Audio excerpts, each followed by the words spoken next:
करना है Cartesian product, यानी कि अब हमें ए क्रॉस बी निकालना है। ए क्रॉस बी निकालने के लिए हमें क्या करना है, हमें एक एलिमेंट लेना है सेट ए से और एक एलिमेंट लेना है हमें सेट बी से, ठीक है। और हमें उसको कर्ल ब्रैकेट्स में क्लोज कर कर कॉमा के फॉर्म में लिख देना है, ठीक है, कॉमा से सेपरेट कर देना है। तो यहाँ से हमने सबसे पहले फर्स्ट एलिमेंट को लिया, उसको साथ हम किसके साथ हम उसका पेयर करेंगे, b1 के साथ, फिर b2 के साथ, फिर b3 के साथ, ठीक है।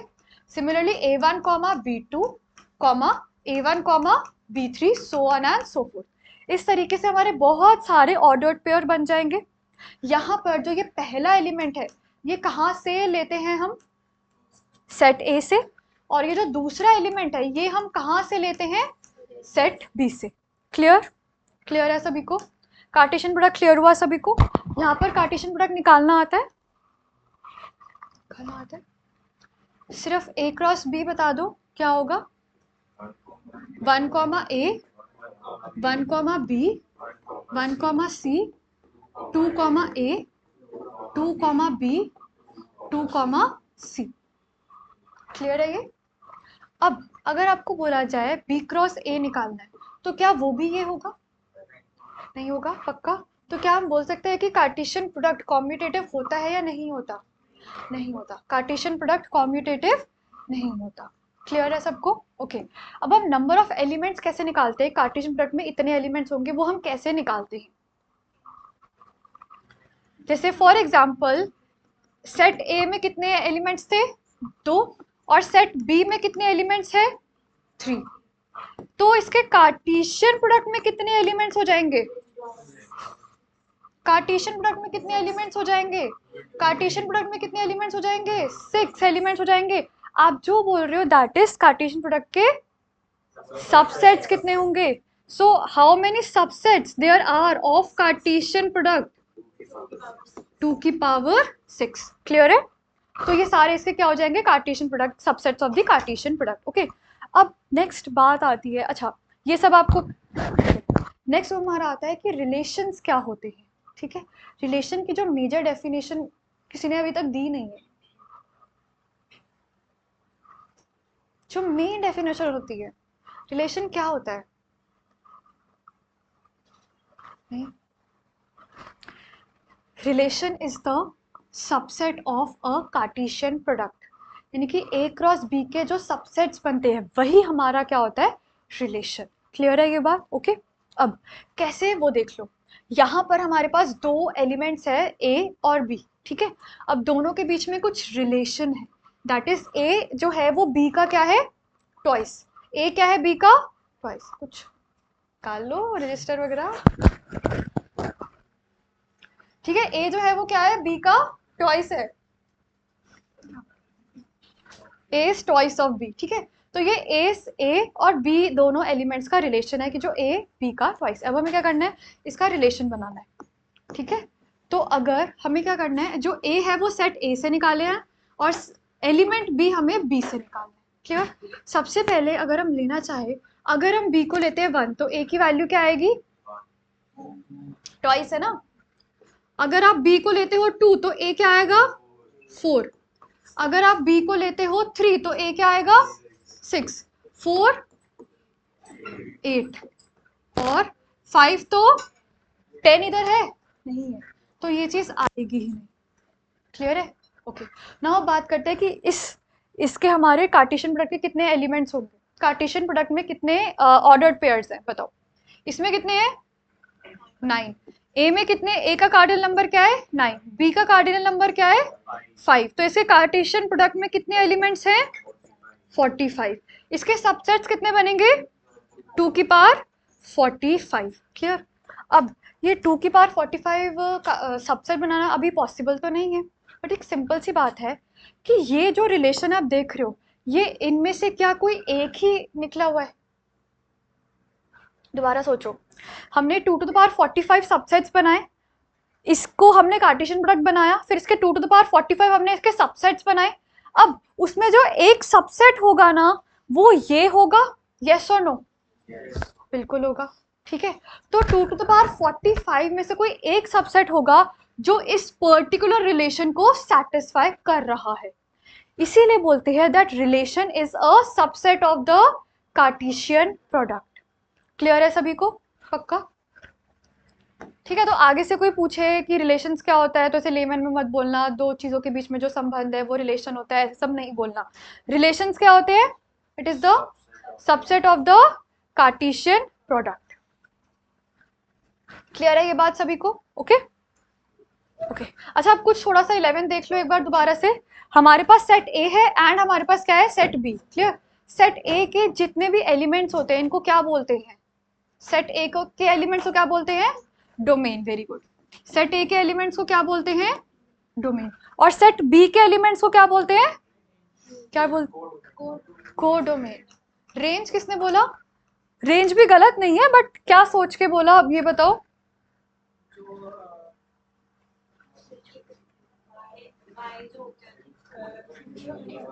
दोबारा बोलो।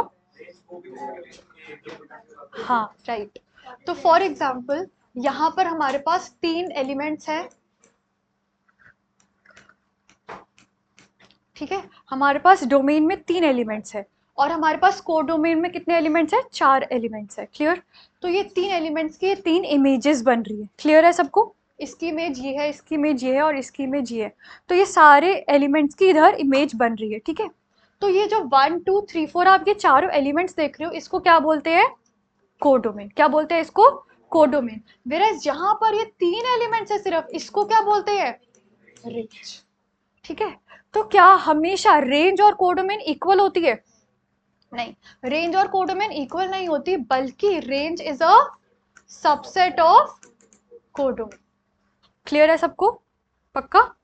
Range is a subset of codomain. Subset क्यों लिखा है? प्रॉपर सबसेट क्यों नहीं लिखा? क्या? हाँ एग्जैक्टली तो ऐसा जरूरी नहीं है कि हमेशा रेंज कोडोमेन से छोटा हो। ऐसा भी हो सकता है कि जो रेंज है वो कोडोमेन के इक्वल हो, इसीलिए उधर सबसेट लिखा है, प्रॉपर सबसेट नहीं लिखा। क्लियर है सबको? Okay, so how many number of relations from A to B? 2 की पावर 4। क्लियर है सबको? ओके, नेक्स्ट अब हम नेक्स्ट टॉपिक करें, that is types of relation. किस किस के स्कूल में शुरू हो गया ये टॉपिक? खत्म भी हो गया? खत्म भी हो गया? कितनी क्लास में? मतलब 5 दिन, 7 आवर्स। और किसका शुरू हुआ है आपका ये वाला? ओके, और किसका हुआ है ये टॉपिक, ये चैप्टर या टॉपिक? नहीं, अभी आरटीपीएस में भी नहीं हुआ। ओके, चलो हम टाइप्स ऑफ रिलेशन स्टार्ट करें। First type of relation is empty और वॉइड रिलेशन। जैसे आपने एम्प्टी सेट करे थे ना 11th क्लास में। एम्प्टी सेट क्या होता है? जिसके अंदर कोई भी एलिमेंट नहीं होता, वो होता है एक एम्प्टी सेट। ठीक है, तो अब हम नेक्स्ट सेम रिलेशन में करें, दैट इज एम्प्टी और वॉइड रिलेशन। एम्प्टी और वॉइड रिलेशन का मतलब क्या होता है? एक ऐसा सेट जिसके अंदर कोई एलिमेंट ही ना हो, एक ऐसा रिलेशन जो कहीं बिलोंग ही नहीं कर रहा हो। जैसे फॉर एग्जाम्पल हमने ये एक रिलेशन बनाया, इफ आई गिव यू 0,0, क्या ये इसमें बिलोंग कर रहा है? नहीं बिलोंग कर रहा। ठीक है, तो ये क्या हो गया कि ये एक ऐसा रिलेशन है जो कहीं बिलोंग ही नहीं कर रहा, इसीलिए हम इसको क्या बोलते हैं? फाई जो है वो हमेशा हर एक क्रॉस प्रोडक्ट का सबसेट तो रहेगा ही रहेगा। जब आप सबसेट्स बनाओगे तो उसमें से एक सबसेट तो फाई भी होगा। याद है ना सभी को? आपको याद है ना, मैंने क्लास 11 में वो आइसक्रीम वाला एग्जाम्पल से आपको सबसेट्स बनवाए थे। जैसे एक सेट था, हमने लिया 1,2, उसके बाद हमने क्या करा था, अगर एक बच्चा बीमार है तो फिर वो कितनी आइसक्रीम्स खाएगा? 0, यानी कि 5। कोई एक फ्लेवर खाएगा तो यानी कि 1 और 2, और अगर 2 खाएगा तो 1,2। तो यहाँ पर एक बात रिकॉल कर कर बताओ, जो 5 और 1,2 है वो क्या कहलाते हैं? हाँ बताओ, रिपीट करूं क्वेश्चन? ओके, सेट ए है 1,2, इसके सबसेट बताओगे क्या बनेंगे? 5 1 2 1,2। किसी को सबको याद है ना सबसेट्स कैसे बनाते हैं? इसमें ये और ये, इन दोनों को क्या बोलते हो? Trivial sets. Very good. क्या बोलते हैं हम इसको? Trivial sets. तो क्या हमेशा इसका हमेशा एक सबसेट रहेगा ही रहेगा? सिमिलरली जो फाई होता है वो हमेशा क्रॉस प्रोडक्ट का भी सबसेट होता है। क्लियर है? तो वही होता है हमारा एम्प्टी और void relation. Now second type क्या है हमारा, यूनिवर्सल रिलेशन। जैसे यहाँ पर हमारा सेट ए है, वैसे ही यहाँ पर हमारा क्या है, यूनिवर्सल रिलेशन। और यूनिवर्सल रिलेशन को हम कैसे डिनोट करेंगे, ए क्रॉस ए की हेल्प से हम इसको डिनोट कर रहे हैं, ठीक है। तो ए क्रॉस ए जो है वो हमेशा ए क्रॉस ए का क्या रहेगा, सबसेट रहेगा। क्लियर है ये सभी को, क्लियर है ये सबको, ए क्रॉस ए हमेशा ए क्रॉस ए का एक सबसेट रहेगा। क्लियर। तो इस तरीके से phi and A cross A को हम क्या बोलते हैं, ट्रिवियल रिलेशंस। क्लियर है ये सबको, पक्का, okay. Now third type of relation is known as reflexive relation. Reflexive relation का मतलब क्या होता है, फॉर एग्जाम्पल अगर अर्नव और अर्नव अपने आप को मिरर में देखे तो दोनों को क्या दिखाई देगा, आरुष, नहीं। अगर दो लोग अपने आप को मिरर में देखते हैं तो दोनों को हमेशा अपनी ही इमेज दिखाई देती है, ठीक है। अगर दो लोग मिरर के सामने खड़े होते हैं, क्या उसको कभी तीसरे की इमेज दिखाई दे सकती है, नहीं। अगर दो लोग मिरर के सामने खड़े हो, क्या उसको क्या एक इमेज दिखाई दे सकती है, बिल्कुल भी नहीं, ठीक है। तो रिफ्लेक्सिव रिलेशन का मतलब क्या होता है, हर एक एलिमेंट अपने आप से रिलेटेड होता है। आ रहा है समझ, हर एक एलिमेंट एक किससे रिलेटेड होता है, खुद से रिलेटेड होता है, ठीक है। Every element of A is related to itself, ठीक है। देखो रिलेशन एंड फंक्शन ना 11th अभी 12th का जो है वो बहुत इजी है। बस इसमें क्या होता है ना, मेन जो प्रॉब्लम आती है सबको, इसकी आंसर को प्रेजेंट कैसे करा जाए, ठीक है। बहुत लंबी लंबी स्टेटमेंट से बताकर लिखना पड़ता है कि ये रिफ्लेक्सिव है नहीं है, ट्रांजिटिव है नहीं है, रिफ्लेक्स और अलग टाइप के रिलेशन के है या नहीं। तो मेन आपको ना वो सीखनी बहुत ज़रूरी है कि उस आंसर को प्रेजेंट कैसे करना है हमें रिलेशन एंड फंक्शन चैप्टर में, ओके। ये समझ आया, ठीक है। एक एलिमेंट है ए, वो किससे रिलेटेड होना चाहिए, खुद से। तो जब भी कोई भी एलिमेंट अपने आप से रिलेटेड होता है ना, तो हम उसको बोलते हैं रिफ्लेक्सिव रिलेशन। क्लियर है सभी को, ठीक है, वेरी गुड, ओके। नाउ अब एक एक करके आपकी टर्न है, आपको बताना है कि ये एलिमेंट का खुद से रिलेशन बन रहा है या नहीं बन रहा। एक छोटा सा एग्जांपल देख लो पहले। यहाँ पर आप देख रहे हो ए कॉमा ए, ए कॉमा ए क्या है, ये एक ऑर्डर्ड पेयर है और ये कहाँ पर बिलोंग कर रहा है, ये रिलेशन में बिलोंग कर रहा है। और जो ये सेट ए है ये कहाँ से निकाला है हमने, ये हमने निकाला है रियल नंबर से, ठीक है। एक बार पीछे आओ, जैसे हमने ये वाला एग्जाम्पल करा है ना, हमने ये वाला एग्जाम्पल करा, यहाँ पर आप ये एक पर्टिकुलर ऑर्डर्ड पेयर देख रहे हो। तो ये ऑर्डर्ड पेयर है, ये कहाँ पर बिलोंग कर रहा है, रिलेशन में बिलोंग कर रहा है। और यहाँ पर जो 1 और ये जो 2 है ये कहाँ पे बिलोंग कर रहे हैं, 2 बिलोंग कर रहा है सेट ए में और 1 बिलोंग कर रहा है सेट बी में। क्लियर है। सिमिलरली यहाँ पर क्या हो रहा है, आपके पास एक ऑर्डर्ड पेयर है ए कॉमा ए, तो ये कहाँ बिलोंग कर रहा है, रिलेशन में बिलोंग कर रहा है। और हर एक जो एलिमेंट है वो कहाँ बिलोंग कर रहा है, रियल नंबर में बिलोंग कर रहा है। अगर रियल नंबर अभी कंफ्यूज कर रहा है आपको तो मैं इसको सेट ए ही लिख देती हूँ, ठीक है। अब थोड़ा शायद बेटर समझ आएगा आपको, कंफ्यूजन नहीं होगी, ओके। तो हम स्टार्ट कर रहे हैं वंश से। आपको R1 रिलेशन को देखना है और बताना है कि ये रिफ्लेक्सिव है या नहीं। तो बेसिकली 1 2 3 तीनों मिरर के सामने खड़े हैं, तो आराम से सोच के बताओ कि ये रिफ्लेक्सिव है या नहीं है। ही सेइंग कि ये रिफ्लेक्सिव है, yes R1 is reflexive because 1 के साथ 1 इमेज बन रही है, 2 की इमेज 2 बन रही है और 3 की इमेज भी 3 बन रही है, कोई दिक्कत नहीं है। आपको सिर्फ इन तीनों का देखना है कि क्या ये तीनों आपस में मतलब खुद से रिलेटेड है या नहीं, सिर्फ इतना सा ही देखना है, ठीक है। बाकी कोई और एलिमेंट आ रहा है, कोई और ऑर्डर पेयर आ रहा है, उससे हमें फर्क नहीं पड़ना चाहिए। बस आपको 1 के साथ 1 हो, 2 के साथ 2 हो, 3 के साथ 3 हो, बस इतना देखना है। तीनों होने चाहिए, ठीक है, क्योंकि 3 लोग अगर मेरे के सामने हो तो तीनों को दिखेगा आप खुद, ठीक है। नेक्स्ट, गगन R2 है या नहीं है, R2 नहीं है, क्यों, 3,3 नहीं है, ठीक है। क्लियर है सबको, आगे बढ़े, ओके।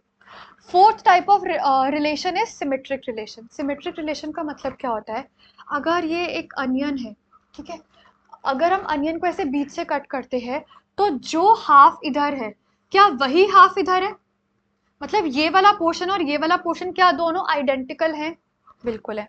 और जो हाफ इधर है क्या वो इसके आइडेंटिकल है, यस। अगर हम इसको कट करते हैं तो ये दोनों पोर्शन आइडेंटिकल है, ये इसका आइडेंटिकल है, और क्या ये भी इसका आइडेंटिकल है?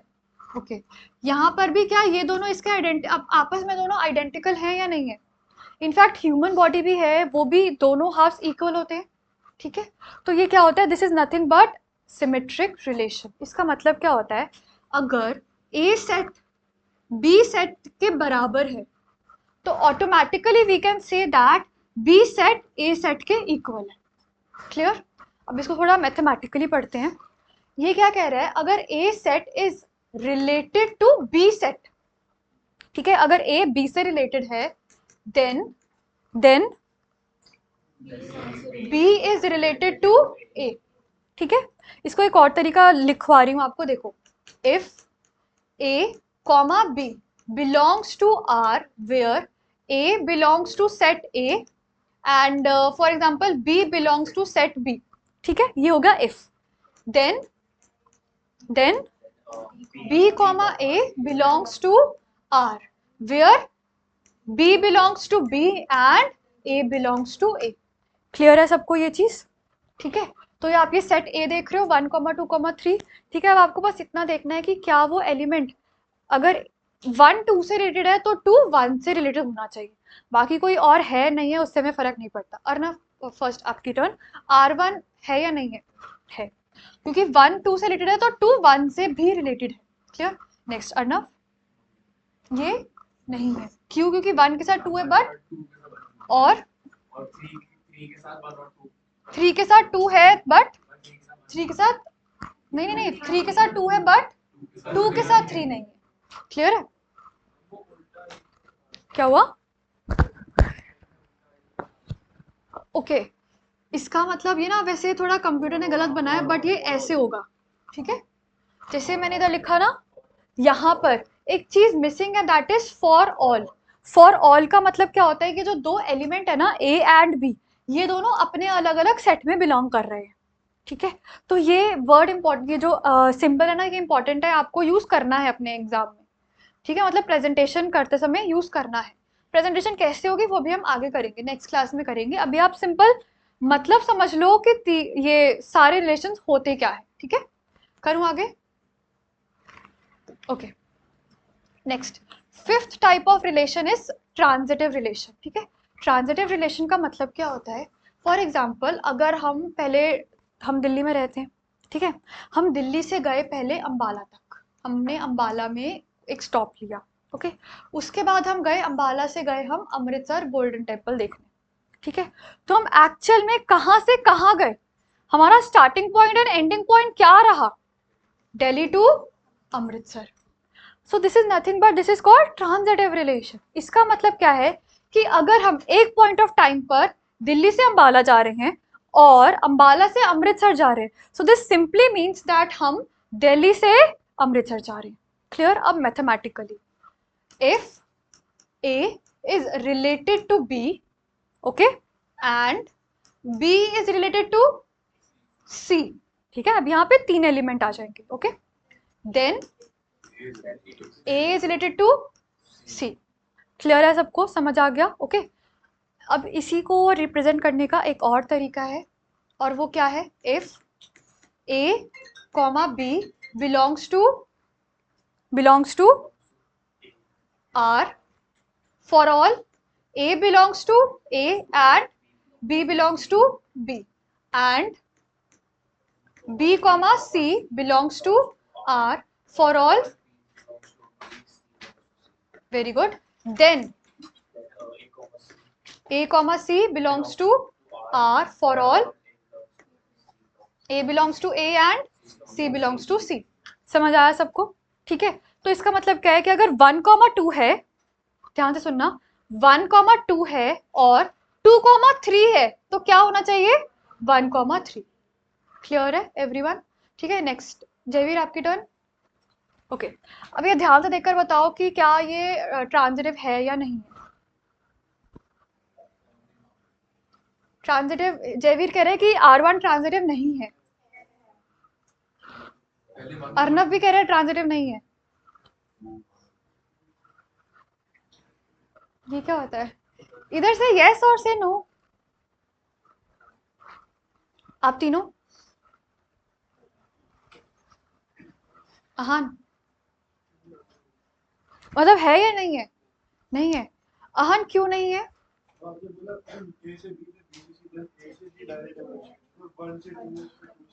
कोई दिक्कत नहीं है, मतलब उसको सी मान लो ना, ए और सी इक्वल है ऐसे मान लो, तो अब है या नहीं है? ए और सी हाँ इक्वल है, तो अब ये ट्रांजिटिव है या नहीं है?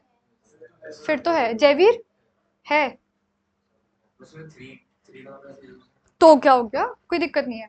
ऐसे तो कितनी सारी स्टेट्स हैं, हम हर जगह थोड़ी ना जा रहे हैं, ठीक है, उससे फर्क नहीं पड़ता। हाँ, यहाँ पर ए और सी इक्वल है, ए और सी 1 है, हाँ। तो अब ये है ट्रांजिटिव या नहीं है? कौन कह रहा नहीं है? रीजन? वेरी गुड, सुना किसी ने?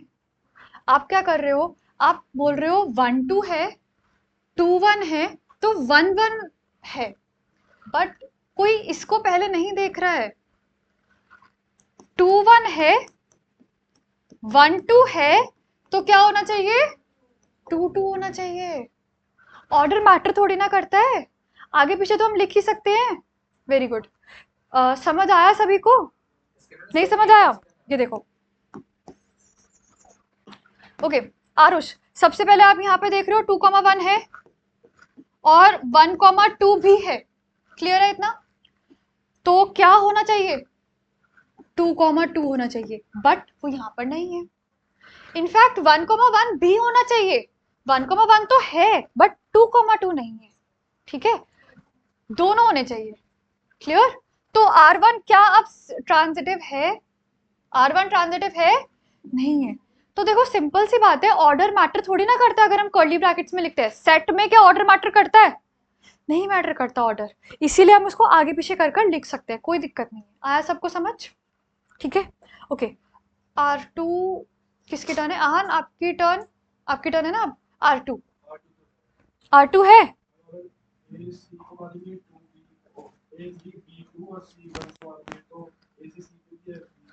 आहन इज सेइंग कि R2 है ट्रांजिटिव, देख के बताओ आराम से। नहीं है ट्रांजिटिव, क्यों नहीं है? मतलब क्या दो चीजें हैं और तीसरी चीज नहीं है, वो बताओ। बोलो। 2 1 है, 1 1 के साथ थोड़ी ना कुछ है। देखो, अगर 2 1 है तो 2 1 के साथ कुछ होना चाहिए ना, कुछ दिया ही नहीं तो उसको कंसीडर ही मत करो। देखो, a comma a is related to b and b is related to c, but यहाँ पर आपका b जो है, b जो है वो किसी c के साथ रिलेटेड नहीं है ना, तो आप तीसरी चीज की बात ही नहीं करोगे। 2 1 है, नहीं, 3 related to 2, but B C, A B C को ना प्रॉपर्ली डिफाइन करके चलो। 1 रिलेटेड टू 2 है, तो 1 क्या किसी के साथ रिलेटेड है? नहीं है। हाँ हाँ एग्जैक्टली। तो अभी हम नहीं बोल सकते कि ट्रांजिटिव, अभी हम नहीं बोल सकते कि ट्रांजिटिव रिजेक्ट नहीं कर सकते। अब इसको देखो, 2 3 से रिलेटेड है और 2 1 से रिलेटेड है, तो क्या होना चाहिए? 3 1 से रिलेटेड, तो वो तो है, ठीक है।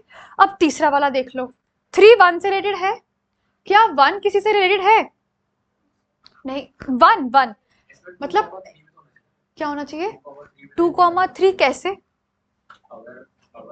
पहले तो बताओ, 2 1 से रिलेटेड है, ठीक है, नहीं कंसिडर क्यों करना है, जो है सिर्फ उसी पे स्टिक रहना है। तो अब बताओ ये ट्रांजिटिव है या नहीं है? ट्रांजिटिव है या नहीं है? ट्रांजिटिव है या नहीं है? है। किसी को कोई डाउट तो बताओ दोबारा, ठीक है। सबसे पहले देखो 1 2,1 है, क्या 1 किसी के साथ रिलेटेड है? नहीं है, तो उसकी बात ही नहीं करनी। मतलब अगर हमारे पास कोई ऐसा ऑर्डर्ड पेयर है ही नहीं जो उस चीज को फॉल्स प्रूफ कर सकता है, तो फिर हम उसको एज अ एग्जाम्पल कंसिडर करेंगे ही नहीं, ठीक है। अब देखो 3,2 है, तो 3,2 तो है, तो 2 1 के साथ रिलेटेड है। सबसे पहले देखो 3 is related to 2 and 2 is related to 1, then 3 is related to 1 होना चाहिए, और वो है, तो कोई दिक्कत ही नहीं है। 3 रिलेटेड टू 1 है बट 1 किसी के साथ रिलेटेड नहीं है, तो हमारे पास ऐसा कोई ऑर्डर्ड पेयर नहीं है जो उसको डिसप्रूव कर सके, तो स्टिल ये ट्रांजिटिव होगा। किसी को कोई डाउट इधर? ले लो। 3 इज रिलेटेड टू 1 है, क्या 1 किसी के साथ रिलेटेड है? नहीं है। तो हमारे पास क्या कोई ऑर्डर्ड पेयर है जो ट्रांजिटिविटी को ओपोज कर सकता है? नहीं। देखो, यही एक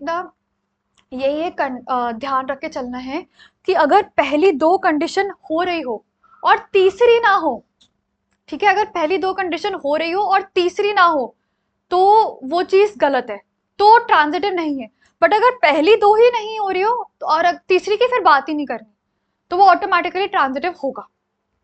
समझ आया? ठीक है, करें आगे। Okay, next is equivalence relation. Equivalence relation क्या होता है? एक ऐसा रिलेशन जो रिफ्लेक्सिव भी हो, सिमेट्रिक भी हो और ट्रांजिटिव भी हो। क्लियर है? एक ऐसा रिलेशन जो रिफ्लेक्सिव, सिमेट्रिक, ट्रांजिटिव तीनों हो, उसको क्या बोलते हैं? Equivalence relation. Clear everyone? करूं आगे?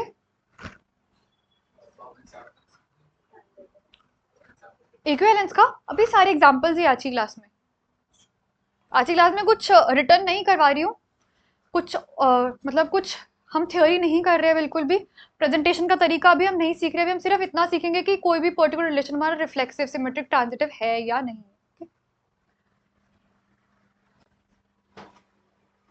हो गया आहान? करें आगे? ओके। अच्छा, एक छोटा सा ना एक एरो डायग्राम सिखा रही हूँ, वो देख लो। ओके, रिफ्लेक्सिव रिलेशन में क्या होता है? If we have an element A, तो वो किससे रिलेटेड होता है? खुद से, है ना, ए से। अगर हमारे पास एक है ए सेट, ए एलिमेंट और एक है बी, अगर सिमेट्रिक में क्या होता है? अगर ए बी से रिलेटेड है तो बी ए से रिलेटेड होगा। क्लियर है ये? ओके। अब आते हैं आगे ट्रांजिटिव पर। अब हमारे पास यहाँ पर 3 एलिमेंट्स है, ए बी एंड सी। यहाँ पर क्या होता है? अगर ए बी से रिलेटेड है एंड बी सी से है, तो ए सी से होगा या सी ए से होगा? ए सी से होगा। क्लियर है ये बात? क्लियर? अगर ए और सी इक्वल है, ठीक है, और बी अलग हो गया, तो इसमें कैसे हम ट्रांजिटिविटी लगा सकते हैं? इसका मतलब ए बी से रिलेटेड है एंड बी सी से रिलेटेड है, तो ए सी से रिलेटेड है, यानी कि ऐसे फिर बन जाएगा। ठीक है, वही एक लूप आ जाएगा। क्लियर? क्योंकि वो खुद से रिलेटेड है। सी, ये तो ट्रांजिटिविटी की कंडीशन है ना कि ए, अच्छा आप ये बोल रहे हो कि ए सी से क्यों है, सी ए से क्यों नहीं है? जैसे मैंने उधर एग्जांपल दिया था दिल्ली, अंबाला एंड अमृतसर, तो आप बेसिकली दिल्ली टू अमृतसर जा रहे हो, अमृतसर टू दिल्ली नहीं जा रहे। ठीक है, नीचे से ऊपर। क्लियर हुआ सबको? करें कुछ एग्जांपल्स? ठीक है, किसकी टर्न है? आपकी टर्न है। ठीक है, फर्स्ट पहले एग्जांपल रीड करना है, उसके बाद आंसर देना है। पहले ये रीड करो।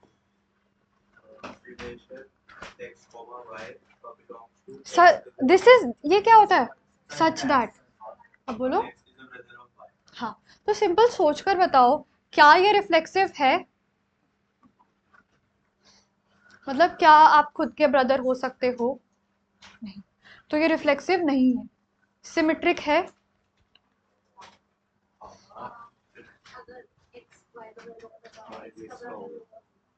सोच लो एक बार। सिमेट्रिक नहीं है ये। क्यों? Exactly, yes. For example, if he is my brother, तो क्या मैं उसके ब्रदर हुई? नो। ठीक है, तो वो गलत हो जाएगा। ठीक है, तो ये सिमेट्रिक नहीं है। Next, transitivity. आप बताओ। ट्रांजिटिव? ओके, नेक्स्ट ट्रांजिटिव आप बताओ पीछे। ट्रांजिटिव है या नहीं है? ट्रांजिटिव नहीं है। नेक्स्ट, ट्रांजिटिव नहीं है। नेक्स्ट, आरुष। ट्रांजिटिव है या नहीं है? ये ट्रांजिटिव है। क्यों? देखो सिंपल है, एक्स वाई जेड, अगर ये इसका ब्रदर है तो ये तो बॉय है, ये तो फिक्स है, ये इसका ब्रदर है और ये इसका भी ब्रदर है, तो फिर इसको भी बॉय होना जरूरी है। देखो ट्रांजिटिविटी में ना दो कंडीशन सेटिस्फाई करनी जरूरी होती है, ठीक है? यानी कि x is a brother of y and y is a brother of z, तो ये दो कंडीशन तो सेटिस्फाई करवानी है, थर्ड कंडीशन आपको सोचनी पड़ेगी, ठीक है? अगर ये इसका ब्रदर है और ये इसका ब्रदर है, तो क्या पहले वाला आखिरी वाले का ब्रदर है या नहीं है? है। तो आखिरी वाला गर्ल हो बॉय हो कोई फर्क ही नहीं पड़ता। क्लियर? तो ये ट्रांजिटिव है या नहीं है? देखो ट्रांजिटिविटी में ना कंडीशन सोच कर ही चलना है कि पहले दो कंडीशन सेटिस्फाई हो रही है, तीसरी चेक करनी है। क्लियर? वही वही तो चेक करनी है। तीन चीजें लेनी होती है, तीन एलिमेंट्स हैं, तो इसलिए हमने एक्स वाई एंड जेड लिया, ठीक है? If I take 1 2 3 brother brother और यहां पर भी ब्रदर, क्लियर है ये बात? तो तीन चीजें लेकर चलनी है आपको, ठीक है? Next Aarush, X and Y work at same place, reflexive बताओ, रिफ्लेक्सिव है या नहीं है? Do you study at this place only, मतलब आप इसी जगह पढ़ते हो? अरे आप तो इधर ही पढ़ते हो ना। X and x work at same place, मतलब एक इंडिविजुअल है, वो तो एक ही जगह पर पढ़ रहा है या फिर एक ही जगह पर काम कर रहा है। यहाँ पर अगर मैं सेम वर्क की जगह स्टडी लिख देती हूँ, Aarush and Aarush study eight same place. हाँ, रिफ्लेक्सिव में क्या करना है आपको? सोच, रिफ्लेक्सिव की कंडीशन ये है कि आपको एक ही एलिमेंट लेना है, खाली एक एलिमेंट लेना है। रिफ्लेक्सिव में एक एलिमेंट लेना है, सिमेट्रिक में दो एलिमेंट्स लेने हैं और ट्रांजिटिव में तीन एलिमेंट्स लेना है। कंडीशन याद करो, रिफ्लेक्सिव की कंडीशन क्या होती है? x is related to x। So यहाँ पर क्या सोच के चलना है? x and x work at same place. So क्या आप एक इंडिविजुअल एक ही जगह पे काम कर रहा है, तो ये रिफ्लेक्सिव हुआ या नहीं हुआ? होगा। सिमेट्रिक, पीछे योर टर्न, सिमेट्रिक है या नहीं है? सिमेट्रिक नहीं है? सिमेट्रिक है या नहीं है? सिमेट्रिक भी है। अगर ये दोनों एक जगह पे काम कर रहे हैं तो ये दोनों भी तो एक जगह पे ही काम करेंगे। सोच के देखो, if x and y work at same place then y and x भी सेम प्लेस पे ही काम करेंगे। क्लियर है सबको? नेक्स्ट ट्रांजिटिव, ट्रांजिटिव ट्रांजिटिव नहीं है? ट्रांजिटिव है, ट्रांजिटिव है। हाँ, रिफ्लेक्सिव कैसे हुआ? रिफ्लेक्सिव नहीं समझ आ रहा? देखो रिफ्लेक्सिव में आपको इतना समझ है, इतना समझ आ गया कि हर एलिमेंट खुद से रिलेटेड होता है, हर एक एलिमेंट खुद से ही रिलेटेड होता है, यानी कि उसकी इमेज वो खुद ही बन रहा होता है, ठीक है? तो क्या ये गर्ल जो है, क्या ये इसी वर्क प्लेस पे काम करती है? क्या ये इधर ही काम करती है? ठीक है, तो इस वजह से वो खुद से तो रिलेटेड हुई ना। ऊपर वाले एग्जाम्पल में क्या था कि कोई भी पर्सन खुद का ब्रदर नहीं हो सकता, ठीक है? कोई भी पर्सन खुद का ब्रदर नहीं हो सकता, बट एक पर्सन क्या सेम प्लेस पर ही काम कर रहा है या नहीं कर रहा? कर रहा है, इसीलिए ये रिफ्लेक्सिव नहीं। भाई आप कंफ्यूज हो रहे हो, रिफ्लेक्सिव में आपको एक ही एलिमेंट लेना है, यानी कि अगर आप अपनी इमेज देखोगे मिरर में तो आप खुद को ही देख पाओगे, ठीक है? तो वो रिफ्लेक्सिव हो गया। तो सिमिलरली यहाँ पर x should be related to x itself, हर एक एलिमेंट खुद से रिलेटेड होना चाहिए। समझ आया? ओके हाँ, ऐसा हो नहीं सकता। अगर x x से रिलेटेड है तो y भी y से रिलेटेड होगा, और अगर x x से रिलेटेड है y y से रिलेटेड नहीं है तो फिर वो रिफ्लेक्सिव नहीं होगा, ठीक है? Okay next, X and Y live in same locality, ये तो बहुत आसान है, पीछे हमने वर्क प्लेस में करा था। तो ये रिफ्लेक्सिव है, सिमेट्रिक है, ट्रांजिटिव है, तो इसका मतलब ये क्या है? Equivalence relation. Very good, okay, next किसकी टर्न है? मंशा। Okay, x is a father of x, यानी कि क्या कोई खुद का फादर हो सकता है? नहीं। ओके, रूपाशी सिमेट्रिक है या नहीं है? बिल्कुल सही, सिमेट्रिक नहीं है। If X is a father of Y, क्या वाई भी एक्स का फादर है? नहीं। ठीक है, नेक्स्ट दिविशा, ट्रांजिटिव। ट्रांजिटिव भी नहीं है, तो इधर मुझे थोड़ा बताओगे कि एक्स वाई जेड किसको लूं मैं? एक्स वाई जेड किसको लूं?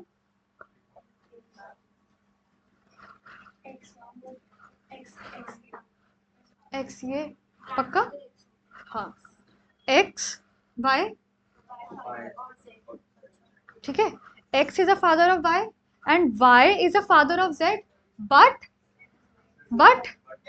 X is not a father of Z, he is the grandfather. Clear है? ओके, नेक्स्ट एग्जाम किसकी टर्न है? Your turn. ओके, सबसे पहले रिफ्लेक्सिव बताओगे? रिफ्लेक्सिव नहीं है। सिमेट्रिक? अच्छा, रिफ्लेक्सिव क्यों नहीं है? क्योंकि कोई भी पर्सन खुद से 7 सेंटीमीटर टॉलर नहीं हो सकता। Next your turn Radhika. Symmetric? Symmetric भी नहीं है, क्यों?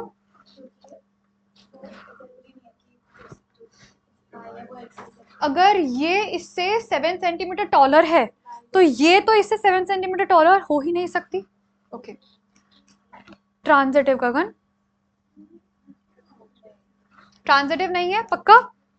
कैसे? X Y and Z, X 7 centimetre taller है। सबसे पहले वाला नहीं, ये भी तो 7 सेंटीमीटर टॉलर है ना? टॉलर है ना, टॉलर, स्मॉलर नहीं, टॉलर। ठीक है, ओके, ये इससे 7 सेंटीमीटर टॉलर है और ये इससे 7 सेंटीमीटर टॉलर है और ये इससे 14 सेंटीमीटर टॉलर है, इस वजह से ये ट्रांजिटिव नहीं है। क्लियर है सबको? ओके, लास्ट एग्जाम्पल, आराम से सोच के बताना, ये रिफ्लेक्सिव है या नहीं है?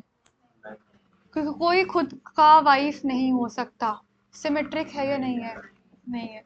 अब ट्रांजिटिव बताओ।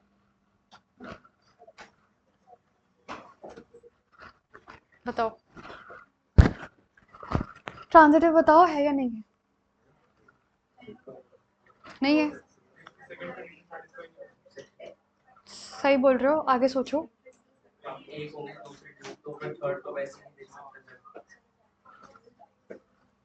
तो ये ट्रांजिटिव नहीं है, ट्रांजिटिव नहीं है ये, श्योर?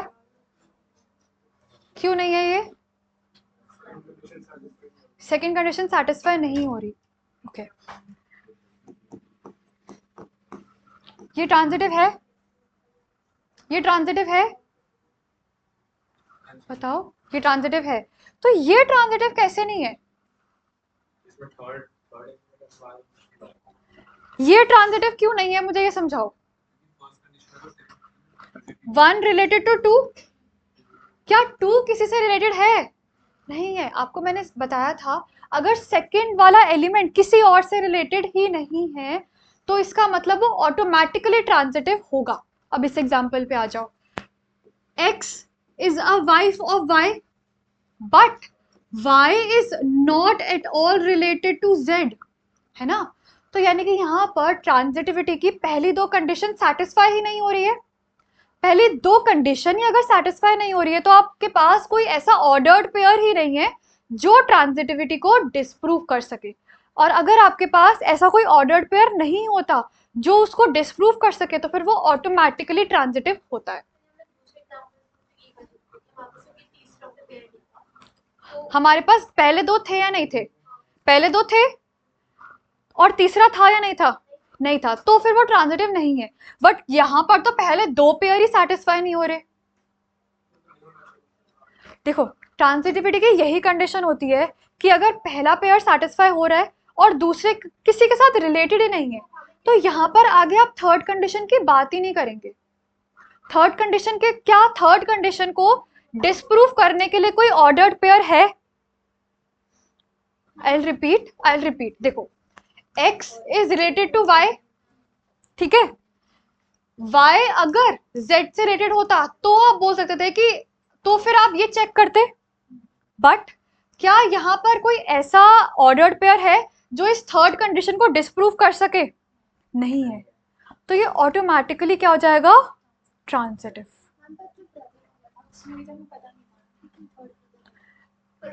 नहीं, बट वो चीज एग्जिस्ट कर सकती है, नहीं कर सकती? कर सकती है, बट यहाँ पर ये वाली कंडीशन एग्जिस्ट ही नहीं कर सकती। ठीक है। अच्छा, ये एक बार रीड कर लो बस, एक बार रूपाशी ऊंचा रीड करोगे? If a ordered pair doesn't exist, which can disprove the given relation is not transitive, then it will be transitive. समझ आया सबको? यानी कि अगर हमारे पास एक ऐसा ऑर्डर्ड पेयर नहीं हो जो उस पर्टिकुलर रिलेशन को डिस्प्रूव कर सके, तो वो ऑटोमेटिकली क्या होगा? ट्रांजिटिव होगा। ठीक है। अब एक छोटा सा होमवर्क आपको घर से कर कर लाना है। मैं एक सेट लिख रही हूँ, ए 1 2 3। ठीक है। 3 एलिमेंट्स है। आपको इन तीनों एलिमेंट्स को यूज कर कर यू हैव टू एक ऐसा रिलेशन बनाना है जो कि इक्विवेलेंस हो। इक्विवेलेंस सबसे स्मॉलेस्ट इक्विवेलेंस रिलेशन बनाकर आना है। ठीक है। क्या करना है? Smallest equivalence relation using 1 2 and 3, बस।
थोड़ा बहुत मैंने मंडे को बताया था इसके बारे में, ठीक है, बट एक बार और करते हैं, ठीक है, शुरू से स्टार्ट करते हैं। तो हेडिंग लिख लो, inverse trigonometric functions, inverse trigonometric functions, inverse trigonometric functions.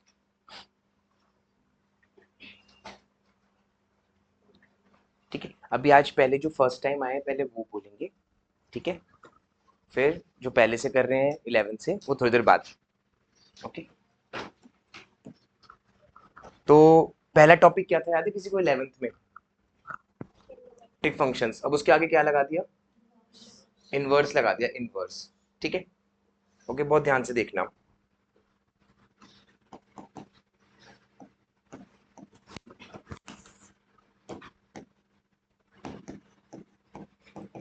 आपको ऐसा स्टूडेंट जिसका ये फेवरेट नहीं था 10th में? 1060 डिग्री अच्छा नहीं लगता था?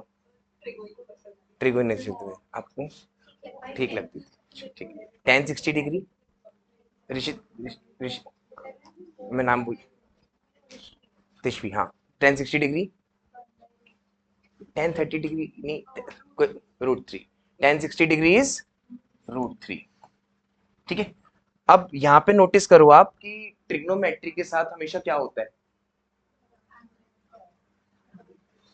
ट्रिग्नोमेट्री के साथ हमेशा डिग्री होती है। ओके, जल्दी से बताओ, ट्रिग्नोमेट्री के साथ क्या होता है? ओके, ट्रिग्नोमेट्री के साथ हमेशा क्या होता है? एक एंगल। तो trigo, trigo of any angle is a value, ठीक है। तो आप अपनी बर्थ डेट बताओ। ओके, तो एनीवन यहाँ पे कोई बता सकता है? ये एक वैल्यू है 20, तो यहाँ पे मैं क्या लिखूं, कौन सी ट्रिगो लगाऊं कि 20 आंसर आ जाए?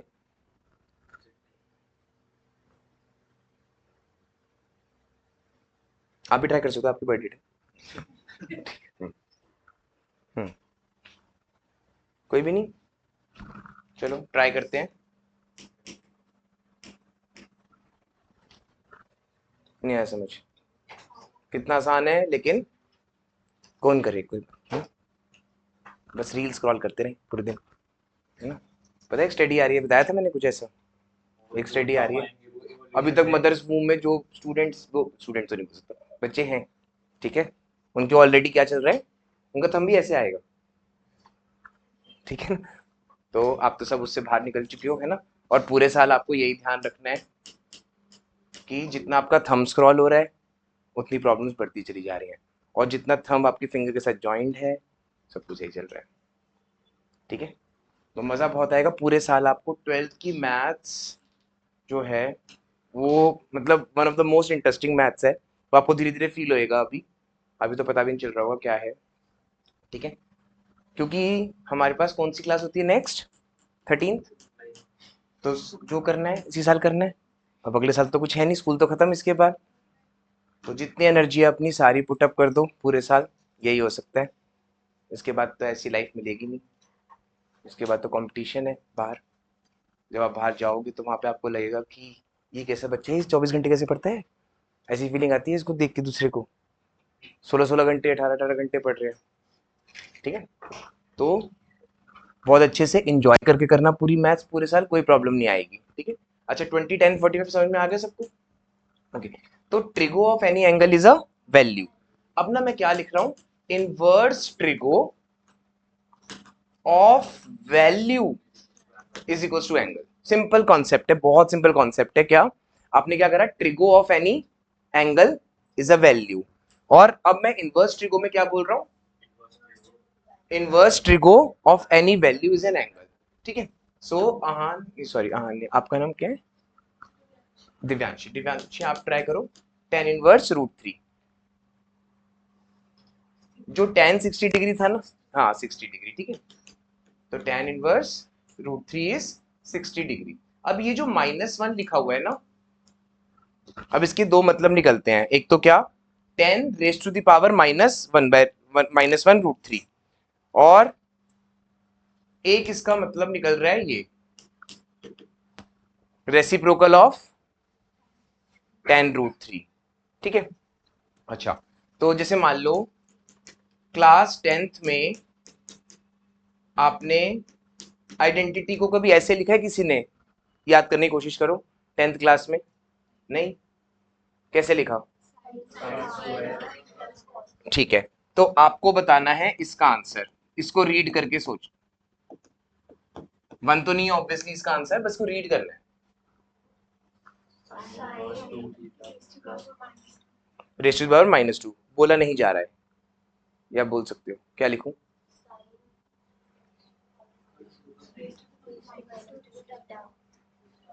ओके, ये जो था आपने कभी ऐसे नहीं लिखा था ना, ठीक है। आप इसको हमेशा कैसे लिखते थे?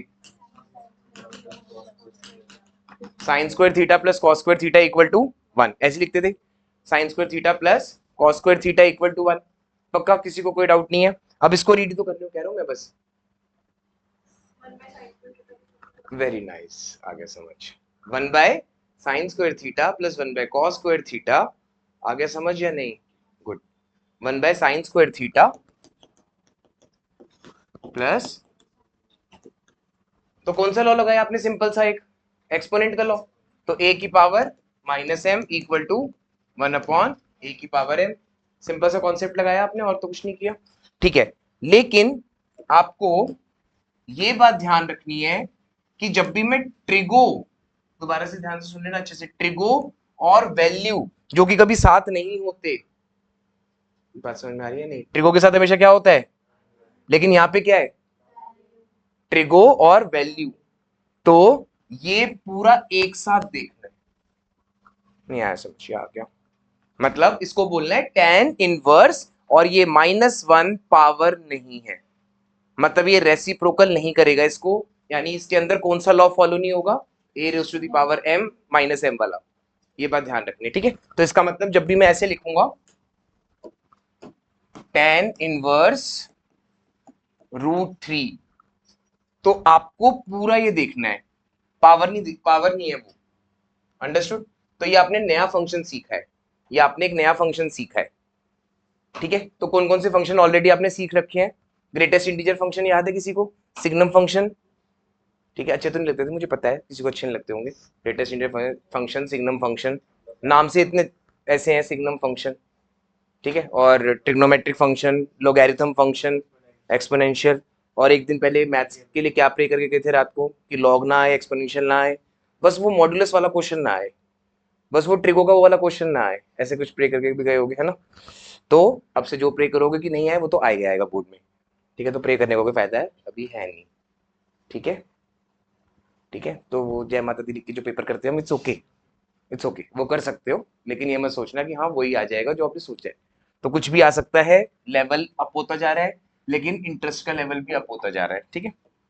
अब अभी खुद देखोगे, बल्कि मुझे आपको बोलना पड़ेगा थोड़े टाइम में कि अकाउंट पीएसटी को भी कर लो, ऐसा हो सकता है आगे जाके मुझे बोलना पड़े कि थोड़ी देर वो भी कर लो, पूरे दिन मैथ्स ही कर रहे हो, ठीक है। तो tan इनवर्स √3, तो इसमें से क्या करना है? ये tan इनवर्स। ओके, अब इसका answer 60 degree. So actually inverse trigonometry is nothing but synonym of angle. Angle है वो बस, और कुछ भी नहीं है, ठीक है। तो प्रणव कुछ ध्यान है?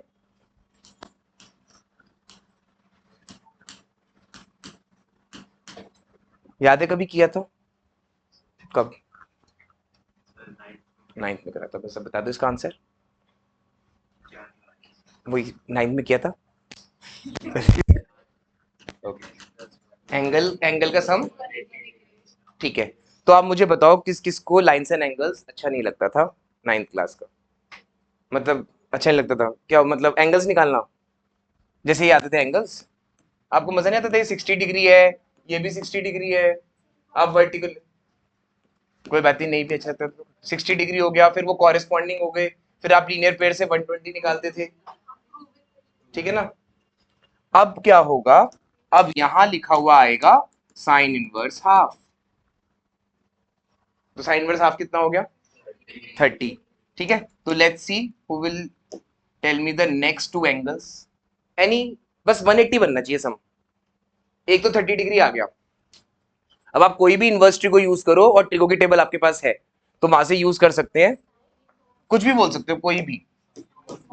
साइन इनवर्स एक हो गया, कॉस इनवर्स 0 तो 90 डिग्री हो गया, ओके गुड, तो इसको मुझे ऐसे बनाना पड़ेगा, ठीक है। अब क्या बचा, tan इनवर्स √3 लिख दूं, tan इनवर्स, ठीक है।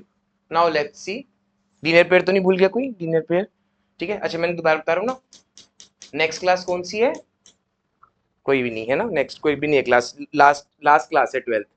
तो इसमें आपको वो ये भी टेस्ट करवा लेंगे आपसे कि आपकी एबीसीडी कितनी स्ट्रांग है। अभी तो लग रहा होगा कि मैं एसएसजी तो बोल सकता हूँ आराम से, एबीसीडी EFGH ऐसे बोल के, वहां पे वो आपको एबीसीडी भी टेस्ट करा लेंगे बोर्ड में कि क्या एबीसीडी भी सही से पढ़ी थी नर्सरी में, या उसमें भी लर्निंग करी थी, ठीक है। तो कहने का मतलब ये है, किसी भी कॉन्सेप्ट में या किसी भी क्वेश्चन में इसको 0 करना है। जिस तरह के लेवल आ रहे हैं पेपर के सीबीएसई के, तो मैं पहले से आपको बता रहा हूँ, चाहे आप कोई भी सब्जेक्ट करो, लेकिन उसको याद मत करना, मग अप मत करना कि बस मैं याद कर जाऊं इस क्वेश्चन को, ठीक है। जैसे फॉर एग्जाम्पल, मुझे नहीं पता कितने बच्चे इस क्वेश्चन को याद करके गए कि किसी तरह से बस 3/2 आ जाए। मुझे मैं नहीं कह सकता कुछ, हो सकता है कोई याद करके चला गया, बस 3/2 ले आओ, मैं किस तरह से खत्म हो मैथ्स, ऐसे भी ऐसी फीलिंग आई होगी जब पेपर खत्म हुआ होगा मैथ्स का, ठीक है। अब तो वो इसमें ये भी पूछेंगे कि ये स्क्वायर क्या बता रहा है, माइनस का साइन यहाँ पे ही क्यों है, प्लस का साइन वहां पे ही क्यों है, पता नहीं क्या क्या पूछेंगे, ठीक है। अब अगर आपका करली ब्रैकेट ऐसे नहीं बनता तो वो भी प्रॉब्लम है, नहीं तो पैरेंथेसिस ना लगे, समझ गए अच्छे से एक एक चीज के बारे में, ठीक है। जैसे मैम ने अभी आपको वो बताया होगा सच दैट, वो भी नहीं भूलना, उसके बारे में भी क्वेश्चन दिया एमसीक्यू में, कौन सा सही है सच दैट, उसमें एक सेमीकोलन बनाए थे, बहुत सारे स्टूडेंट सेमीकोलन पे टिक कर देते हैं, तो इस बात पे भी ध्यान देना है कि वो रियल टेस्टिंग कर रहे हैं आपकी, ठीक है। तो आपको कुछ भी प्रॉब्लम है तो बताना है बस कि, ठीक है। यस एनीवन, हाँ नहीं ये एंगल कितना है, अच्छा आपने, अच्छा अच्छा okay okay good good good good, और भी कोई बोल सकता है, गुड, मैंने सुना क्या और करके, और ओके जो राध्या ने बोला √3/2 ना, ओके टेबल यूज कर सकते हैं जो आपने बनाई है, कॉस इनवर्स है ना, अच्छा कॉसेक, कॉसेक का ठीक है, cosec inverse, okay just check it. और कोई जो बोलना चाहता हूँ, एनीवन, एनी एंगल, मैं यहाँ पे एक्सटेंड कर देता हूँ, यहाँ बता दो, 2 cot इनवर्स 1/√3, अच्छा तो cot इनवर्स 1/√3 कितना हो गया, 30 डिग्री या 60, और ये 150, ठीक है। नहीं ये तो दे दो 30 था, 150 लाना है हमें आंसर, 150 लाना है, 150,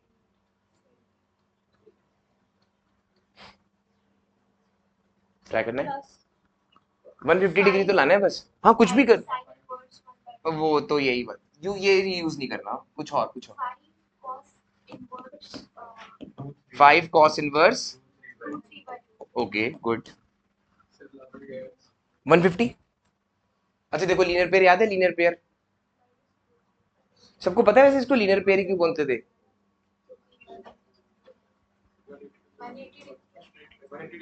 तो सप्लीमेंट्री बोलते थे, पता नहीं लीनियर पेयर क्यों बोल रखा है, सब आएगा सब, सब कुछ पूछना है आपको मेरे से, कुछ भी हेजिटेट नहीं करना। एनीवन लीनियर पेयर क्यों बोलते हैं, पहले तो यही स्टार्ट करना पड़ेगा, तो लीनियर पेयर वर्ड क्यों बोलते थे, स्ट्रेट लाइन पे angles on the straight line वही बोलते थे, सप्लीमेंट्री एंगल्स भी बोलते थे, पर वो लीनियर वर्ड क्यों, अरे क्योंकि स्ट्रेट लाइन है, लीनियर इक्वेशन, नहीं आ रहा समझ, ये सब स्ट्रेट लाइंस है ना, तो इनकी डिग्री 1 ही हो सकती है, जो स्क्वायर होते हैं क्यूब्स होते हैं वही तो मुड़ते हैं ग्राफ्स में, पैराबोला क्यूबिक, नहीं आया समझ, आ गया पक्का आ गया, तो लीनियर पेयर, पेयर क्यों बोल दिया, क्योंकि एक साइड इस साइड है, एक इस साइड है, ठीक है। तो मैंने ये क्यों पूछा स्पेशली वो मैं बता देता हूँ आपको, बिकॉज जितने भी यहाँ पे कॉमर्स और ह्यूमैनिटीज और आर्ट्स के स्टूडेंट्स हैं उनको 2 साइंस के चैप्टर्स भी करने हैं 12th में, जिसका नाम है वेक्टर्स 3D, और अगर आपको 9th क्लास का अपना मोशन चैप्टर याद है तो आपको आ जाएगा समझ में, फोर्स, डिस्प्लेसमेंट, स्केलर सबसे पहला क्वेश्चन आपने साइंस में 9th में ये तो किया था, differentiate between scalar and vector. तो किसी स्कूल में मैट्रिक्स हो गया, ओके उसमें स्केलर वर्ड बोला था उन्होंने, हाँ तो वही तो है स्केलर 9th का मोशन चैप्टर, स्केलर वेक्टर, ठीक है। चलो क्लियर हो गई वाली बात कि आपको एंगल समझ में आ गया, ठीक है। ओके अब आपको ना tan इनवर्स √3 को बाकी 5 इनवर्स ट्रिगो में बोलना है, मतलब 60 डिग्री का एंगल को बाकी जो रिमेनिंग 5 है, remaining 5, okay good, okay sec inverse 2, okay cot inverse 1/√3, cosec inverse, ठीक है। अगर मुश्किल लग रहा है किसी को तो बता दो, ठीक है, ओके।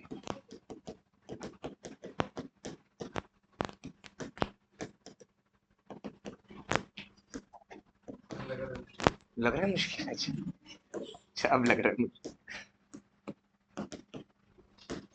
ठीक है। वैसे तो मेरा मन था कि 6 के 6 फिगो लिख दूं, 6 के 6 इनवर्स ट्रिगो, उसमें फिर e की पावर भी लिख दूं लॉग, लेकिन आज फर्स्ट क्लास है तो ज्यादा नहीं करते, नहीं तो फिर आपको नींद नहीं आएगी। तो कोसाइन इनवर्स हाफ, यस ध्यान से स्मार्टफोन ऑफ है, ओके साइन इनवर्स हाफ जल्दी से, ओके 30 डिग्री, ओके ठीक है गुड। अब से अब ये कितना आ गया, अच्छा √3/2 आ गया, सॉरी फिर मैंने यहाँ पे मुझे tan इनवर्स नहीं देना चाहिए,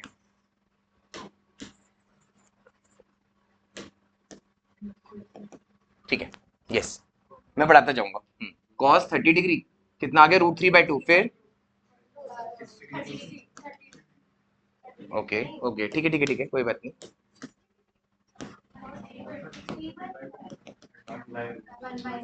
दोबारा करूं, सबसे पहले साइन इनवर्स 1/2 कितना था 30 डिग्री, फिर cos 30 डिग्री √3/2, फिर cos इनवर्स √3/2 30 डिग्री, फिर tan 1/√3, फिर cot इनवर्स 1/√3,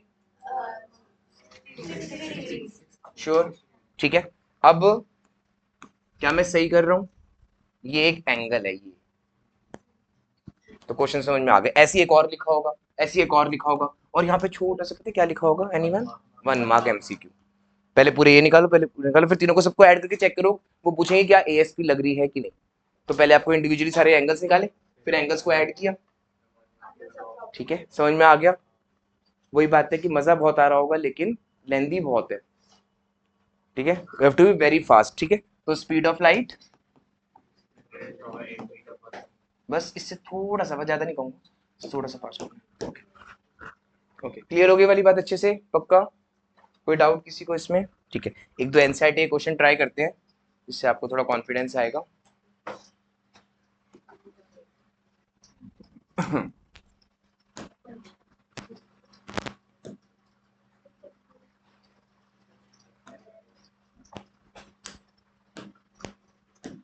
अच्छा 2 बुक्स हैं, सॉरी मैं बताना भूल गया, कई बार ना ध्यान नहीं रहता, 2 बुक्स हैं, ठीक है, दोनों बुक्स मिला के कितने मार्क्स हैं 5, बाकी 75 नया करेंगे, ठीक है। मैं थोड़ा सा पहले ही आपको बता रहा हूँ, तो डरने से तो कुछ नहीं होगा, मैक्सिमम चलो मैं 10 बोल देता, 20 बोल देता, अच्छा लगा नहीं, अच्छा लगेगा फिर। अभी एक ठीक एग्जाम्पलर है जिसके पास कॉमर्स साइंस कॉमर्स और ह्यूमैनिटीज और आर्ट्स है, उनको भी जेई के क्वेश्चंस करने हैं, तो साइंस को तो करने ही है, बाकी सबको भी करने, जिस तरह के लेवल आ रहे हैं। 12th का फेज का सबने सुन ही लिया होगा जहाँ तक है, ठीक है। तो इसके पास साइंस है तो ऑलरेडी अलर्ट रहो, अगर किसी को अपना मी टाइम चाहिए तो मैं तो यही बोलूँगा कि सीधा बस पास हो जाओ, वो भी नहीं हो रहे तेरे CBSE, ठीक है। तो मेहनत तो करनी है, मुझे और आपको ही मानना है, CBSE तो बिल्कुल भी मूड में नहीं है, एटलीस्ट मैथ्स फिजिक्स में तो, ठीक है। ऐसे बता दो, ये तो सिंपल से हैं,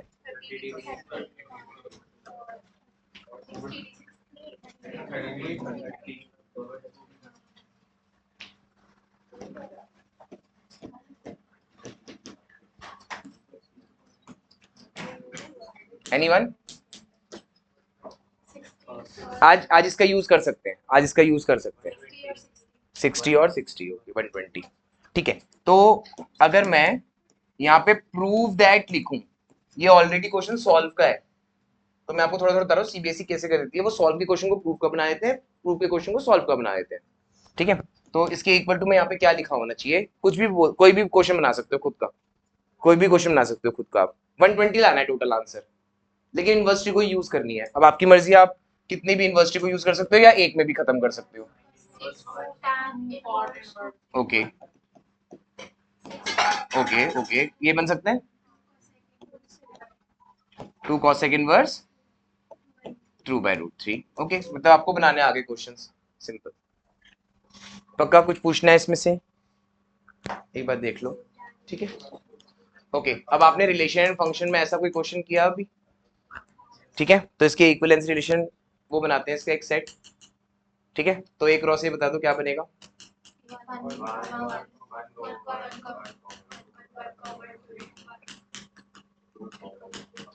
ठीक है, चलो मैंने इतना लिखा, क्या ये इक्विवेलेंस है?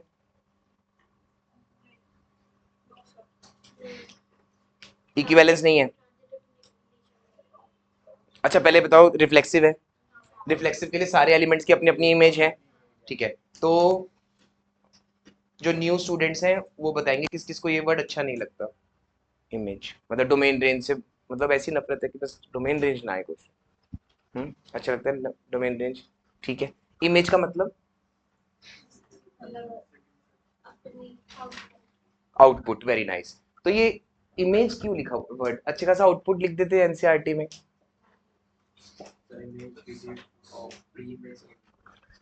ठीक है, तो आप सबको बताना है कि अगर इन बेचारों के टाइम पे इंस्टा, यूट्यूब, स्नैपचैट, पता क्या क्या रामानुजम के टाइम तो क्या होता,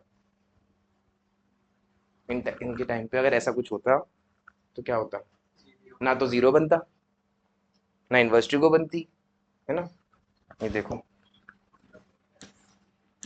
ठीक है, मेरी हो सकता है बातें थोड़ी वियर्ड लगे, बट धीरे धीरे आपको वही काम आएंगी। ठीक है, तो इसको कुछ कहना नहीं है, बेचारे को बड़ी मुश्किल से इसने मेहनत करके बनाया आर्यभट्टा ने यूनिवर्सिटी को।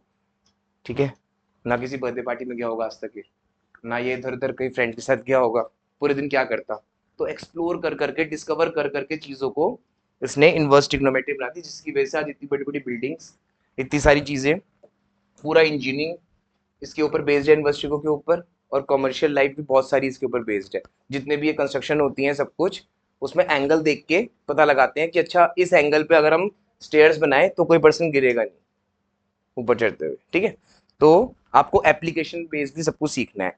ठीक है, तो इन सब ने ना अपने अपने तरीके से एक्स कॉमा वाई को समझाने की कोशिश करी। ठीक है, तो किसी ने बोला object comma image, light chapter से रिलेट कर दिया उसने, 10th में लाइट पढ़ते थे ना, मिरर के सामने रखते थे। ठीक है, तो ऑब्जेक्ट कॉमा इमेज। किसी ने कर दिया हॉरिजॉन्टल कॉमा वर्टिकल, तो उससे भी समझ में आ रहा है। तो एनसीईआरटी ने पता नहीं कितने बेस्ट अपने तरीके से हर एक मैथमेटिशियन को रिस्पेक्ट दी हुई है। किसी चैप्टर में इमेज का यूज कर लिया, किसी चैप्टर में हॉरिजॉन्टल कॉमा वर्टिकल यूज कर लिया, किसी में एब्सिसा कॉमा ऑर्डिनेट यूज कर लिया, किसी में ऑर्डर्ड पेयर यूज कर लिया। Have you understood?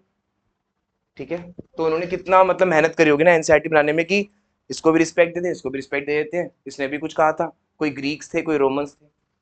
अब ये क्वेश्चन जो है इसमें 1,1 लिखा हुआ है, आपको ना ये पूरा आंसर यूनिवर्सिटी को में बोलना है, दैट्स इट, क्योंकि ये सब वैल्यू है। ठीक है, तो पहले एक काम करते हैं, पहले ये रिफ्लेक्सिव है, ये तो समझ में आ गया सबको। अच्छा सिमेट्रिक कैसे है ये, क्योंकि 1 का उल्टा 1 भी है और 2 का उल्टा 2 भी है। ठीक है, तो इसको साइलेंट कर लिया, 3,3 उसका। ठीक है, अब 1,1 के बाद दूसरा पेयर आप पिक नहीं कर पा रहे, 1,1 के बाद कोई दूसरा पेयर पिक नहीं कर पा रहे, ऐसा कुछ, तो इसलिए ये बाय डिफॉल्ट ट्रांजिटिव है। तो जब तक हम डिस्प्रूव ना कर पाए, तो मैम कहते हैं डिस्प्रूव ना कर पाए तो वो बाय डिफॉल्ट ट्रांजिटिव है। हाँ, अगर 2 के बाद कोई तीसरा ना निकले, थर्ड ऑर्डर। अच्छा अच्छा, देखो मैंने क्या करा, हमने सबसेट्स में से कोई लिया है, मतलब इसके कितने सबसेट्स बनेंगे ना 2 की पावर, उसमें मैंने उसमें से एक सबसेट लिया हुआ है। पक्का बताऊं दोबारा से क्या कह रहा हूं मैं, ए क्रॉस ए में एक सेट ये भी बना होगा ना,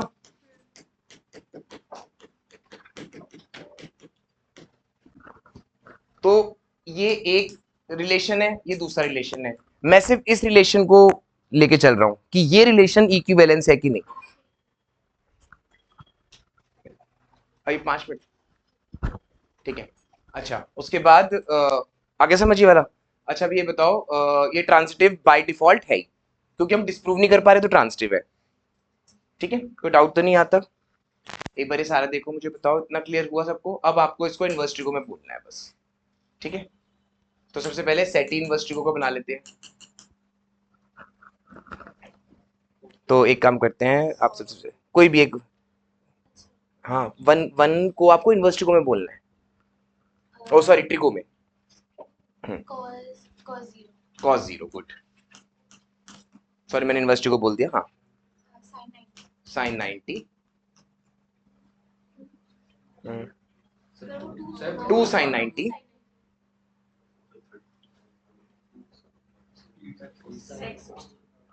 secant 60 with coefficient secant 30, तो secant 60 की बोला था आपने, वो तो फिर 2 हो गया ना, 2 हो गया। √3 tan 60। ओके, अब क्या आप इसका ये बना लोगे एक रॉ से? ठीक है, तो आपको समझ में आ गया कि सीबीएसई क्या क्या कर सकती है। ठीक है, मान लो आप इनवर्सिटी को छोड़ गए, आपने कहा ठीक है रिलेशन फंक्शन 10 मार्क्स का तो आता ही है, तो वो कर जाता हूँ मैं पूरा इनवर्सिटी को, वो इनवर्सिटी को दे देंगे रिलेशन फंक्शन में। ठीक है, तो अगर टोटल 13 चैप्टर्स हैं दोनों बुक्स मिला के, तो वो 30 नहीं है, वो है 169। एक चैप्टर में बाकी तरह चैप्टर भी हैं, वो खुद तो है ही। ठीक है, मतलब हाँ, वो भी वो है, इक्विवेलेंस रिलेशन है। फिर मेरी बातें समझ भी आ रही है कि क्वेश्चन बन गया, देखो एक नया, एक बुक, हाँ, एक नहीं 7 और 6 करके। ठीक है, लेकिन ये 169 चैप्टर्स भी नहीं है। कितने हैं? कितने चैप्टर्स? नर्सरी से लेकर 11 तक भी हैं, प्लस 12 तो है ही। ठीक है, तो टाइम तो लगेगा, तो आगे जाके कभी इतना फीवर हो तो भी एक क्वेश्चन तो करना है रिलेशन फंक्शन इनवर्स ट्रिगो का। हो सकता है मेरी बातें अच्छी ना लगे बिल्कुल भी। अच्छा, ठीक है, इतना समझ में आ गया सबको? नाउ आने दो, कोई बात नहीं, बंद कर दो। स्टैंड भी ऑन पर बहुत जरूरी है, तो उठा। tan a plus b is equals to tan a plus tan b upon 1 minus tan a tan b। ठीक है, ये याद है सबको? ठीक है, इसमें से स्ट्रेट लाइंस जहां जहां नहीं दिख रहा आपको वो हैंड रेज करो, जहां जहां पे स्ट्रेट लाइन चैप्टर नहीं दिख रहा, जहां आपको स्ट्रेट लाइन चैप्टर नहीं दिख रहा, या मेरा क्वेश्चन नहीं समझ में आ रहा। स्लोप होती है tan थीटा, तो tan a plus b एक स्लोप है, tan a भी एक स्लोप है, tan b भी एक स्लोप है, tan a tan b भी एक स्लोप है। आ गया समझ? तो ट्रिगो में जब आप थर्ड चैप्टर 11 में ट्रिगो कर रहे थे, तो उस समय नहीं समझ में आता क्योंकि तब तक स्ट्रेट लाइंस नहीं हुआ था, लेकिन अब तो आपको पता है ना कि स्ट्रेट लाइंस में। ठीक है, तो tan a plus b, अब मुझे इसको इनवर्स ट्रिगो में कन्वर्ट करना है, तो मैंने क्या किया, tan a को x ले लिया। ठीक है, जयवीर आप हेल्प करना। तो a की वैल्यू tan इनवर्स x। ठीक है, ये समझ में आ गया? Trigo of any angle is a value, so inverse trigo of that value is that angle, यही होता है। ठीक है, और ये रेसिप्रोकल नहीं होता, it is a new function, ये पावर नहीं है। हाँ, अगर मैं ऐसे लिखूंगा ना, तो आपको इसको कॉटेक्स ही लिखना है, वो -1 जब भी ट्रिगो और x के बीच में है तभी वो इनवर्स है, नहीं तो वो रेसिप्रोकल है। ठीक है, तो b की वैल्यू, अगर मैं tan b को y ले लेता हूँ जयवीर, tan इनवर्स y। अब आपको क्या करना है, आपको ये वाली दोनों वैल्यूज यहाँ रखनी है LHS में, तो क्या लिखूंगा मैं, tan of, okay, and on the right hand side RHS में x plus Y upon 1 minus X Y. ठीक है, मतलब LHS RHS नहीं, सॉरी, ये वाला पूरा एक क्वेश्चन है, जैसे एक फॉर्म आइडेंटिटी है। ठीक है, नाउ अगर मैं tan of any angle have you understood everyone? tan of any angle, दो एंगल्स का एडिशन भी एक एंगल ही होता है, तो tan of any angle is a value. तो अगर मुझे सिर्फ एंगल की बात करनी हो तो क्या लिखूं मैं? सिर्फ एंगल की बात करनी हो, tan इनवर्स x प्लस tan इनवर्स y, तो क्या लिखूं?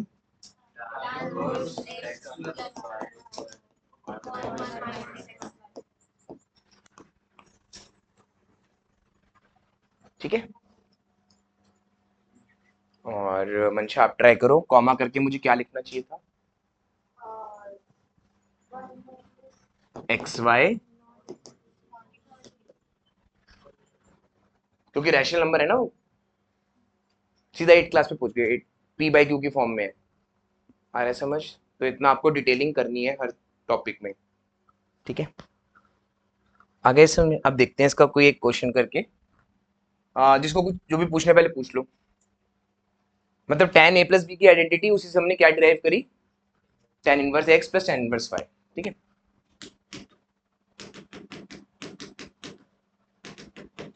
Try to solve in your mind, लिखना नहीं है कुछ। क्या इतनी कैलकुलेशन जल्दी कर सकते हो? Just check yourself. फॉर्मूला दिखाऊं?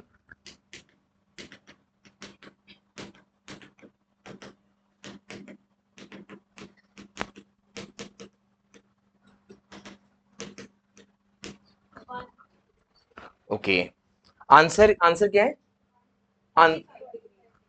देखो आंसर तो एंगल आएगा, क्योंकि angle plus angle is an angle, ठीक है।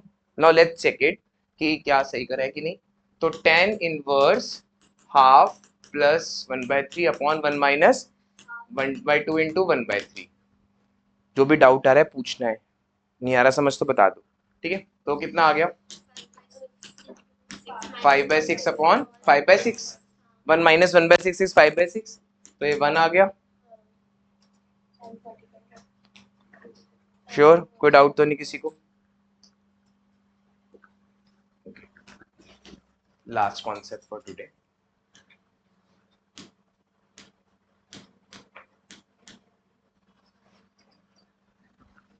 ओके, इससे तो फेमिलियर हो सब पहले से ही कि tan थीटा क्या होता है। tan थीटा क्या होगा इसमें? ठीक है, तो थीटा की वैल्यू tan इनवर्स 3/5। एक और बार थीटा किसी और ट्रिगो में, किसी और इनवर्स ट्रिगो में, जिसको क्लियर नहीं हो रहा वो बता देना। और कुछ?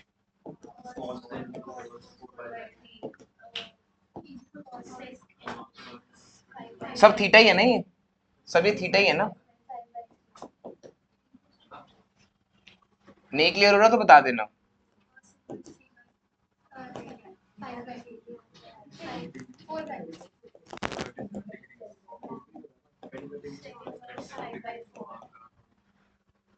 ठीक है, तो इससे क्या आपने एक और रिलेशनशिप निकाल दी एनीवन? क्या रिलेशनशिप, क्या फॉर्मूला बना सकते हो? tan inverse x equals to cot inverse 1/x. ठीक है, और tan थीटा क्लास 10th में क्या होता था?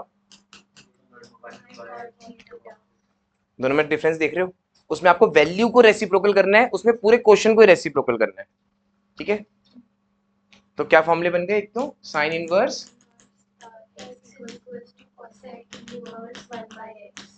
ठीक है। तो आप में से जिसको नहीं पता है वो हैंड रेस करके मुझे बताना इसकी फुल फॉर्म, जो न्यू स्टूडेंट्स हैं।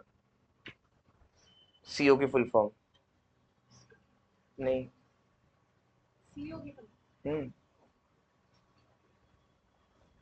नहीं आपको टोटल कितनी ट्रिग्नोमेट्री होती हैं? टोटल कितनी होती हैं? 3। देख लो ध्यान से।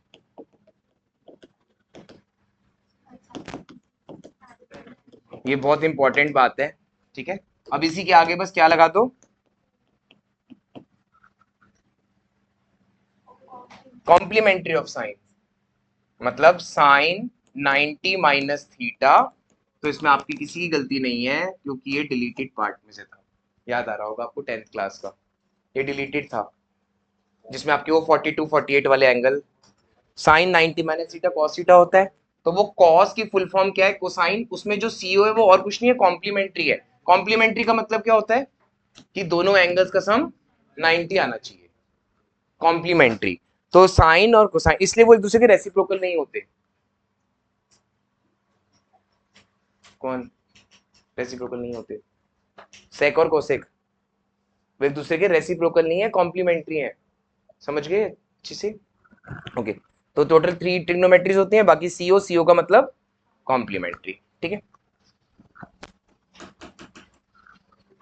ओके। तो यहाँ से स्टार्ट किया था। कुछ बताओ, इसमें से कुछ पूछना है किसी ने? ये मैंने आपको बताया था, यहाँ पे -1 अगर होगा तो वो क्या होगा, इनवर्स। लेकिन अगर -1 यहाँ होगा तो रेसिप्रोकल। मतलब -1 को बीच में ही होना है ट्रिगो के और उस वैल्यू के। ठीक है, तो वो इनवर्स ट्रिगो होगी। ठीक है, सो tan इनवर्स x should not be confused with 1/10x। tan इनवर्स x should not be confused with,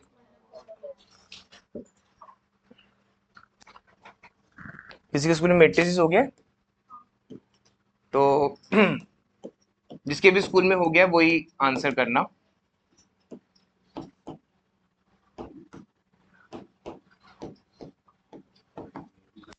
जिसके स्कूल में हो गया वही।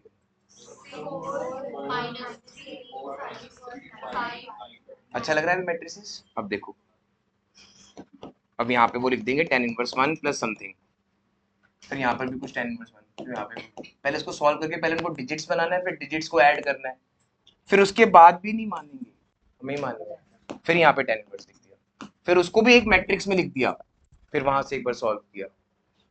ठीक है, तो आज की क्लास से पहले बस एक लास्ट टाइम बोल रहा हूँ, जिसको भी अपना मी टाइम चाहिए तो बस पास हो जाओ, और जिसको नहीं चाहिए उसको बहुत मजा आने वाला है। मी टाइम पता है ना क्या होता है, जिसमें हम